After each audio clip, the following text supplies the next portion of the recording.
中国人経営者が他人の敷地の木を勝手に切っちゃったらしいよ。勝手に？なんでそんなことを？中国人が経営する日本のホテルなんだけど、そのホテルから富士山がよく見えないから切ったんだって。それって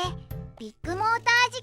件と同じだじょ。やっぱり日本に外国人がたくさん入ってきて土地や不動産を買いすぎてるのって問題だよね。それは言えてる。外国人といっても数的には中国人が多いけど、政治体制や価値観の大きく違う国に対しては規制を厳しくした方がいいと思うじょ。日本の法律って一体どうなってるんだろう。今回は日本や海外の土地や不動産に関する規制について話してみようか。つるっとチャンネルが始まるじょ。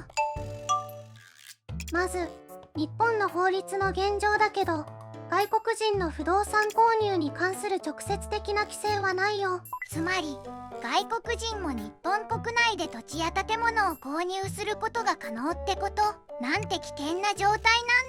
じょ。ただし不動産購入に関する登記、税金支払いのような守るべき手続きや規則はあるけどね。そんなのお金払えば誰かにやってもらえるじょ。外国人が日本で不動産を購入するときは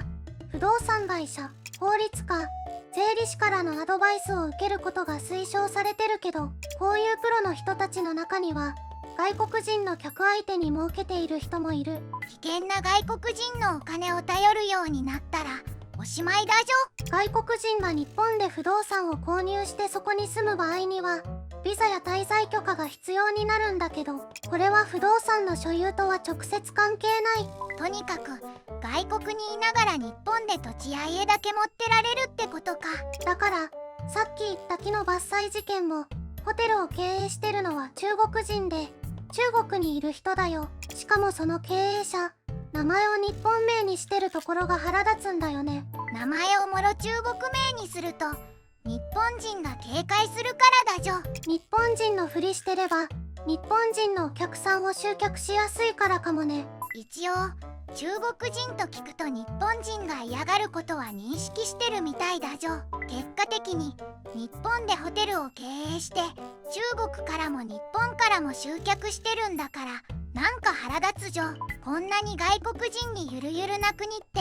日本以外にもあるのかな。外国人に規制がある国はもちろんあるよ。まあそれが普通だけど、国によって規制の範囲や厳しさは違って、完全に禁止している場合から特定の条件下でのみ購入を許可している場合までいろいろだね。例えばタイでは外国人は直接土地を所有することはできないけど、30年のリース契約や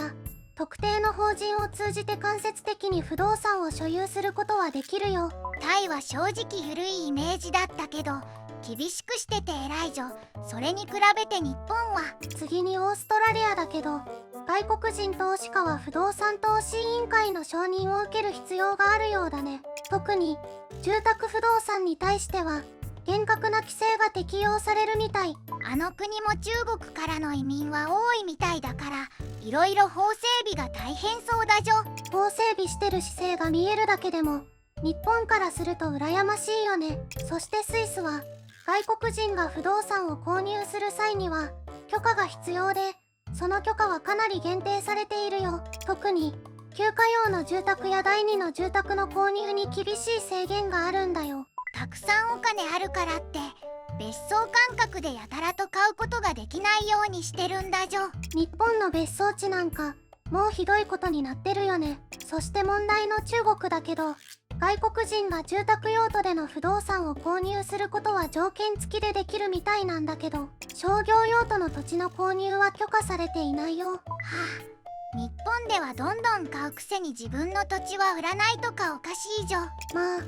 工場でもやってない限りあっちの土地が欲しい日本人はあんまりいないと思うけど、中国っていうのは外交もそうだけど相手と対等な条件で約束ができない国なんだよね。独裁国家だから基本的に自分勝手なんだじょ。中国側の規制は不動産価格の急騰を抑えて国内の買い手の保護と国家安全保障のために設けられているんだってさ。日本の安全保障を脅かしながらそんなこと言ってるなんて呆れるじょ。いい加減日本は法改正しないのかな。日本人失格な政治家がたくさん潜り込んでるから邪魔されて法改正は大変だろうね。残念ながら現時点では外国人の不動産購入に対する規制を厳しくするような法律改正への具体的な動きや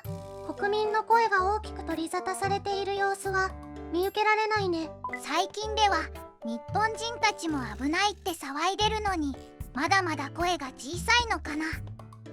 日本では国籍にかかわらず不動産を購入できる自由な状況が続いているのが現状だよ。低金利政策や円安の影響もあって日本国内に居住する外国人や海外の投資家からの注目が高まるのは当然だよね。こういう状況は不動産市場や地域社会にいろんな影響を及ぼすから将来的には政策や法律に関する議論が活発化する可能性がないとは言えないけど、でも